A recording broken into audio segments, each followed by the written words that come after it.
2024 లేదా 25లో డిగ్రీ లేదా బీటెక్ చదివారా? సాఫ్ట్‌వేర్ జాబ్ కోసం ఎదురు చూస్తున్నారా? అయితే కోడ్‌జ్ఞాన్ 100 డేస్ కోర్సులో చేరండి. జాబ్ సాధించండి. ప్రస్తుతం మనం ఉన్నటువంటి ప్లేసు తమిళనాడులోని తిరువన్నామలై అంటే అరుణాచలం దగ్గరలో ఉన్నటువంటి యంతాల్ బైపాస్ రోడ్డు. ఈ బైపాస్ రోడ్లో సోమవారం నైట్ అంటే ఎర్లీ మార్నింగ్ ట్యూస్డే అనమాట 1:30 అరౌండ్ ఒక తల్లి కూతురు ఏపీ నుంచి టొమాటోస్ తీసుకొని వాటి సేల్ కోసం ఏమో మేబీ ఇటు సైడ్ వస్తూ ఉంటే ఆ ముందు ఒక చెక్ పోస్ట్ ఉంటుందంట. అలాగే ఇది బైపాస్ రోడ్డు కాబట్టి కంప్లీట్గా ట్రావెలర్స్ ఎక్కువ ఉంటారు కాబట్టి టూరిస్టులు ఉంటారు కనుక ఎప్పుడు కూడా ఇక్కడ పెట్రోలింగ్ నడుస్తూ ఉంటుంది. అందులోంచి ఇద్దరు కానిస్టేబుల్స్ సుందర్ రాజ్, సురేష్ రాజ్ అనే ఇద్దరు కానిస్టేబుల్స్ ఆ తల్లి కూతురు ఇద్దరు టొమాటోస్ తీసుకొని పోతుంటే వాళ్ళిద్దరిని చెక్ చేయాలని చెప్పేసి ఆపేసి తల్లిని దింపి ఇదే ప్లేస్లో ఇక్కడనే కూర్చోబెట్టి తల్లిని ఆ అమ్మాయిని 22 ఇయర్స్ అమ్మాయి ఆ అమ్మాయిని ఆ పక్కనే ఉన్నటువంటి పొలాల్లోకి లాక్కొని వెళ్ళి దారుణంగా రేప్ చేశారు అమ్మాయిని. అసలు ఒక్కసారి ఆలోచించండి.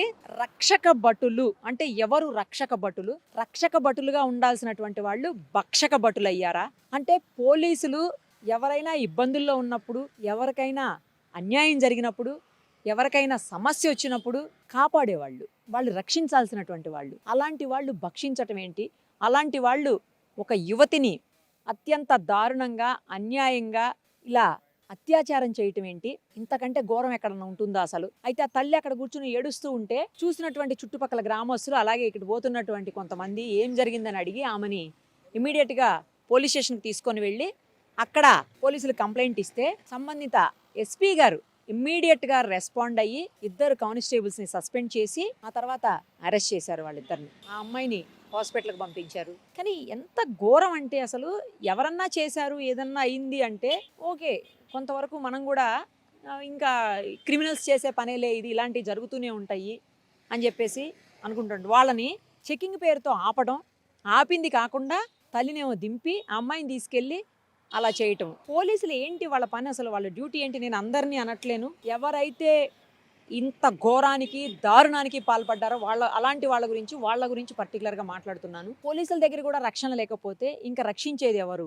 అందరినీ కాపాడాల్సినటువంటి వాళ్లే ఇంత దారుణానికి ఒడిగడితే అసలు బయటికి ఎలా వస్తారు? అంటే వాళ్ళు ఏదో జీవనోపాధి కోసం బయటకు వచ్చినటువంటి వాళ్ళు, ఏపీకి సంబంధించినటువంటి వాళ్ళు, పోలీసులు వచ్చేసి తమిళనాడు వాళ్ళు అనమాట. ఇంకా వేరే స్టేట్ నుంచి రావాలన్నా భయపడతారు, ఏదన్నా చెయ్యాలన్నా భయపడతారు, ఎక్కడికన్నా వెళ్ళాలన్నా భయపడతారు. ఏంటి దారుణం, ఏంటి ఘోరం? అసలు కఠినమైన శిక్షలు ఇమ్మీడియట్గా పడాల్సినటువంటి అవసరం ఉంది ఇలాంటి వాళ్ళ మీద. చట్టం గురించి తమకు తెలుసు, చట్టం గురించి అన్నీ చదువుకున్న వాళ్ళే. తప్పు చేస్తే ఏమవుతుందో తెలుసు, తప్పు చేసిన వాళ్ళకి ఎలాంటి శిక్షలు పడతాయో తెలుసు, ఎలాంటి శిక్షలు అనుభవించాలో తెలుసు. తెల్లారు లెగిస్తే అలాంటి వాళ్ళు ఎంతమంది రేపిస్టుల్ని లేకపోతే దొంగల్ని, క్రిమినల్స్ని పట్టుకెళ్ళి జైల్లో పెట్టాల్సినటువంటి వాళ్ళు చివరికి జైల్లో కూర్చున్నారంటే ఇంతకంటే దారుణం, దౌర్భాగ్యం ఇంకోటి ఉంటుందా? అసలు ఏం పోలీసులు రా మీరు? నేను మీ ఇద్దరినే అంటున్నాను, ఏం పోలీసులు రా? అసలు మీరు మనుషులా? వాళ్ళ పని మీద వాళ్ళు పోతున్న వాళ్ళని ఆపింది కాకుండా అనుమానం పేరుతో ఆపి కావాలని ఆపారనమాట. అనుమానం పేరుతో ఆపింది కాకుండా తల్లిని అక్కడ పడేసి కూతురుని తీసుకెళ్ళి ఆమెని మాట్లాడామంటే చంపేస్తామని చెప్పి బెదిరించారంట. మీరు క్రిమినల్సా లేకపోతే పోలీసులా? మీలాంటి వాళ్ళని ఏం చేయాలి? చాలా ఆలస్యంగా వెలుగులోకి వచ్చింది, ఒక రోజు 2 రోజులు లేటుగా వచ్చింది వెలుగులోకి. నిజానికి ఇలాంటి వాళ్ళ మీద మాత్రం కఠినమైనటువంటి చర్యలు తీసుకోవాలి. అర్ధరాత్రి పూట ఆడవాళ్ళు బయటకు వస్తేనే స్వతంత్రం అని గాంధీజీ గారు అన్నారు కానీ అప్పట్లో, కానీ వాళ్ళు జీవనోపాధి కోసం వాళ్ళేం అర్ధరాత్రి బయటికి రాలేదు. వాళ్ళ పని మీద వాళ్ళు ఆటోలో పోతున్నటువంటి వాళ్ళని ఆపి, మరి ఆటో డ్రైవర్ ఏమయ్యాడో అది తెలియట్లేదు. లేకపోతే అతన్ని కూడా బెదిరించి ఆమెను ఇక్కడ కూర్చోబెట్టి అమ్మాయిని తీసుకొని లోపలికి పోతే వాడిని బెదిరించి పంపించేశారేమో ఆటో డ్రైవర్ని. మరి పోలీసులు కాబట్టి వాళ్ళు కూడా వెళ్ళిపోయి ఉంటాడు ఆటో డ్రైవరు. సో సంబంధిత అధికారులు కఠినమైనటువంటి చర్యలు ఇమ్మీడియట్గా తీసుకుంటేనే ఇంకొకసారి ఇలాంటి ఘటనలు జరగకుండా ఉంటాయి.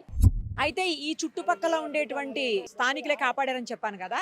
ఈ దగ్గరలో ఉన్నటువంటి ఒక వ్యక్తి ఉన్నారు, కాకపోతే తెలుగు కాదు. ఒకసారి మనం అతనితో మాట్లాడదాం ఏం జరిగిందో. 30ஆம் தேதி நைட்டு 1 மணிக்கு 2 பெண்களும் ஒருத்தர் வாயத்தார் ஏற்றின்னு வந்தவரும் வந்து பைபாஸில் வந்துருக்குறாங்க. அங்கே 2 போலீஸ்காரையும் மடக்கி நிறுத்தி வாயத்தார் வண்டிக்கார ஏன்டா லேடிஸ் சீட்னு வந்த, லேடிஸ் சீட்னு வந்து தப்பு என்னடா கையா அப்படின்னு சொல்லிட்டு நீ இப்படியே போடா, இந்த வழியில் உனக்கு இந்த வழியால் போடான்னு சொல்லி வேற ஒரு வழியை பைபாஸே அனுப்பிச்சிட்டாங்க. ஏந்தல் பைபாஸ் அவங்கள வழியில் அனுப்பிச்சி விட்டுட்டு இவங்க மட்டும் ரைட்டியாக என்ன பண்ணிட்டாங்க, அந்த அம்மாவை கூப்பிட்டுக்கின்னு ஆளுக்கு ஒரு பைக்கில் கூப்பிட்டுக்கின்னு நேராக வந்து இந்த இடத்துக்கு வந்துட்டாங்க. அது அங்கேருந்து 2 கிலோமீட்டர் நேராக அங்கே வந்து அந்த அம்மாவை அந்த அம்மாவை வந்து அடித்து பள்ளத்தில் தள்ளிட்டு அந்த பாப்பாவை மட்டும் எட்டுமா வச்சு அர்ப்பணிச்சிட்டாங்க. அவங்க வந்து ரொம்ப நேரம் போராடி 1 மணிலேருந்து போராடி பார்த்துட்டு காலையில் வந்து ஒரு 4 மணிக்கு நம்மளுக்கு செங்கல்ல இருக்கிறாங்க. அவங்களாண்ட வந்து சொல்லி அழுதாங்க. செங்கல் இருக்கிற இடத்துல வந்து சொல்லி அழுவேன். அதுக்கப்புறம் எங்கள் ஆளுங்க என்ன பண்ணாங்க, எங்களுக்கு ஃபோன் போட்டு வர வச்சு, அதுக்கப்புறம் நாங்கள் வந்து ஆம்புலன்ஸை வர வச்சு ஏற்றி அனுப்பிச்சோம். இங்கே போலீஸுக்கு ஃபோன் போட்டால் போலீஸு கான்ட்ராக்டர் இல்லை, கான்ட்ராக்டிங் கிடையாதுனால ஆம்புலன்ஸுக்கு ஃபோன் பண்ணோம். அவங்க வந்தாங்க, இந்த மாதிரி ஃபோன் பண்ணி அனுப்பிச்சிட்டோம்.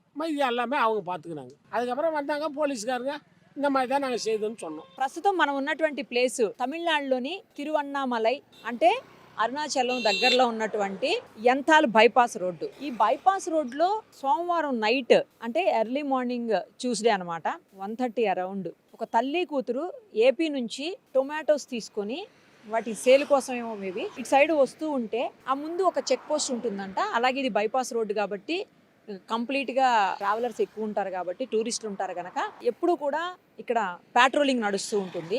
అందులోంచి 2 కానిస్టేబుల్స్ సుందర్ రాజ్, సురేష్ రాజ్ అనే 2 కానిస్టేబుల్స్ ఆ తల్లి కూతురు ఇద్దరు టొమాటోస్ తీసుకొని పోతుంటే వాళ్ళిద్దరిని చెక్ చేయాలని చెప్పేసి ఆపేసి తల్లిని దింపి ఇదే ప్లేస్లో ఇక్కడనే కూర్చోబెట్టి తల్లిని ఆ అమ్మాయిని 22 ఇయర్స్ అమ్మాయి ఆ అమ్మాయిని ఆ పక్కనే ఉన్నటువంటి పొలాల్లోకి లాక్కొని వెళ్ళి దారుణంగా రేప్ చేశారు అమ్మాయిని. అసలు ఒక్కసారి ఆలోచించండి, రక్షక భటులు అంటే ఎవరు రక్షక భటులు? రక్షక భటులుగా ఉండాల్సినటువంటి వాళ్ళు భక్షక భటులు అయ్యారా?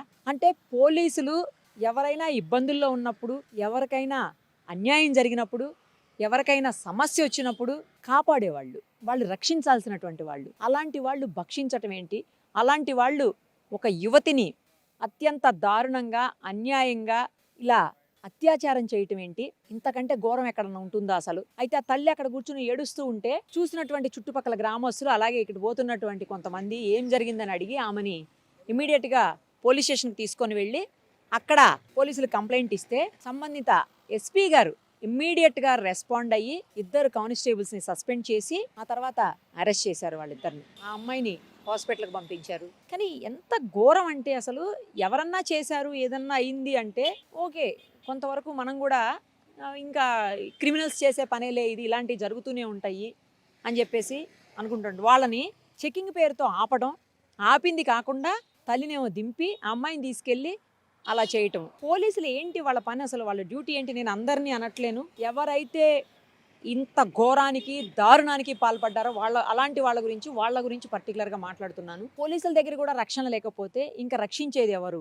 అందరినీ కాపాడాల్సినటువంటి వాళ్లే ఇంత దారుణానికి ఒడిగడితే అసలు బయటికి ఎలా వస్తారు? అంటే వాళ్ళు ఏదో జీవనోపాధి కోసం బయటకు వచ్చినటువంటి వాళ్ళు, ఏపీకి సంబంధించినటువంటి వాళ్ళు, పోలీసులు వచ్చేసి తమిళనాడు వాళ్ళు అనమాట. ఇంకా వేరే స్టేట్ నుంచి రావాలన్నా భయపడతారు, ఏదన్నా చెయ్యాలన్నా భయపడతారు, ఎక్కడికన్నా వెళ్ళాలన్నా భయపడతారు.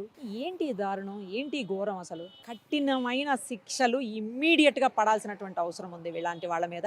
చట్టం గురించి తమకు తెలుసు, చట్టం గురించి అన్నీ చదువుకున్న వాళ్ళే, తప్పు చేస్తే ఏమవుతుందో తెలుసు, తప్పు చేసిన వాళ్ళకి ఎలాంటి శిక్షలు పడతాయో తెలుసు, ఎలాంటి శిక్షలు అనుభవించాలో తెలుసు. తెల్లారు లెగిస్తే అలాంటి వాళ్ళు ఎంతమంది రేపిస్టుల్ని లేకపోతే దొంగల్ని, క్రిమినల్స్ని పట్టుకెళ్ళి జైల్లో పెట్టాల్సినటువంటి వాళ్ళు చివరికి జైల్లో కూర్చున్నారంటే ఇంతకంటే దారుణం, దౌర్భాగ్యం ఇంకోటి ఉంటుందా? అసలు ఏం పోలీసులు రా మీరు? నేను మీ ఇద్దరినే అంటున్నాను, ఏం పోలీసులు రా? అసలు మీరు మనుషులా? వాళ్ళ పని మీద వాళ్ళు పోతున్న వాళ్ళని ఆపింది కాకుండా అనుమానం పేరుతో ఆపి కావాలని ఆపారనమాట. అనుమానం పేరుతో ఆపింది కాకుండా తల్లిని అక్కడ పడేసి కూతురుని తీసుకెళ్ళి ఆమెని మాట్లాడేవంటే చంపేస్తామని చెప్పి బెదిరించారంట. మీరు క్రిమినల్సా లేకపోతే పోలీసులా? మీలాంటి వాళ్ళని ఏం చేయాలి? చాలా ఆలస్యంగా వెలుగులోకి వచ్చింది, 1 రోజు 2 రోజులు లేటుగా వచ్చింది వెలుగులోకి. నిజానికి ఇలాంటి వాళ్ళ మీద మాత్రం కఠినమైనటువంటి చర్యలు తీసుకోవాలి. అర్ధరాత్రి పూట ఆడవాళ్ళు బయటకు వస్తేనే స్వతంత్రం అని గాంధీజీ గారు అన్నారు కానీ అప్పట్లో, కానీ వాళ్ళు జీవనోపాధి కోసం వాళ్ళేం అర్ధరాత్రి బయటికి రాలేదు. వాళ్ళ పని మీద వాళ్ళు ఆటోలో పోతున్నటువంటి వాళ్ళని ఆపి, మరి ఆటో డ్రైవర్ ఏమయ్యాడో అది తెలియట్లేదు. లేకపోతే అతన్ని కూడా బెదిరించి ఆమెను ఇక్కడ కూర్చోబెట్టి అమ్మాయిని తీసుకొని లోపలికి పోతే వాడిని బెదిరించి పంపించేశారేమో ఆటో డ్రైవర్ని. మరి పోలీసులు కాబట్టి వాళ్ళు కూడా వెళ్ళిపోయి ఉంటాడు ఆటో డ్రైవరు. సో సంబంధిత అధికారులు కఠినమైనటువంటి చర్యలు ఇమ్మీడియట్గా తీసుకుంటేనే ఇంకొకసారి ఇలాంటి ఘటనలు జరగకుండా ఉంటాయి. అయితే ఈ చుట్టుపక్కల ఉండేటువంటి స్థానికులే కాపాడారని చెప్పాను కదా, ఈ దగ్గరలో ఉన్నటువంటి ఒక వ్యక్తి ఉన్నారు, కాకపోతే తెలుగు కాదు. ఒకసారి మనం అతనితో మాట్లాడదాం ఏం జరిగిందో. 30ஆம் தேதி நைட்டு 1 மணிக்கு 2 பெண்களும் ஒருத்தர் வாய்த்தாரி ஏற்றின்னு வந்தவரும் வந்து பைபாஸில் வந்துருக்குறாங்க. அங்கே 2 போலீஸ்காரும் மடக்கி நிறுத்தி வாய்த்தார் வண்டிக்கார ஏன்டா லேடிஸ் சீட்னு வந்த, லேடிஸ் சீட்னு வந்து தப்பு என்னடா கையா அப்படின்னு சொல்லிட்டு நீ இப்படியே போட அந்த வழியில் உனக்கு இந்த வழியில் போடான்னு சொல்லி வேற ஒரு வழியை பைபாஸே அனுப்பிச்சிட்டாங்க. ஏந்தல் பைபாஸ் அவங்கள வழியில் அனுப்பிச்சி விட்டுட்டு இவங்க மட்டும் ரைட்டியாக என்ன பண்ணிட்டாங்க, அந்த அம்மாவை கூப்பிட்டுக்கின்னு ஆளுக்கு ஒரு பைக்கில் கூப்பிட்டுக்கின்னு நேராக வந்து இந்த இடத்துக்கு வந்துட்டாங்க. அங்கேருந்து 2 கிலோமீட்டர் நேராக அங்கே வந்து அந்த அம்மாவை வந்து அடித்து பள்ளத்தில் தள்ளிட்டு அந்த பாப்பாவை மட்டும் எட்டுமா வச்சு கற்பழிச்சிட்டாங்க. அவங்க வந்து ரொம்ப நேரம் போராடி 1 மணிலேருந்து போராடி பார்த்துட்டு காலையில் வந்து ஒரு 4 மணிக்கு நம்மளுக்கு செங்கல்ல இருக்கிறாங்க. அவங்களாண்ட வந்து சொல்லி அழுதாங்க. செங்கல் இருக்கிற இடத்துல வந்து சொல்லி அழுவேன்.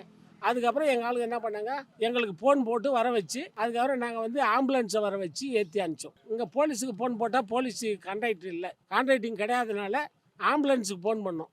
அவங்க வந்தாங்க, இந்த மாதிரி ஃபோன் பண்ணி அனுப்பிச்சிட்டோம். இது எல்லாமே அவங்க பார்த்துக்கினாங்க. அதுக்கப்புறம் வந்தாங்க போலீஸ்காரங்க, இந்த மாதிரி தான் நாங்கள் செய்தோம்னு சொன்னோம்.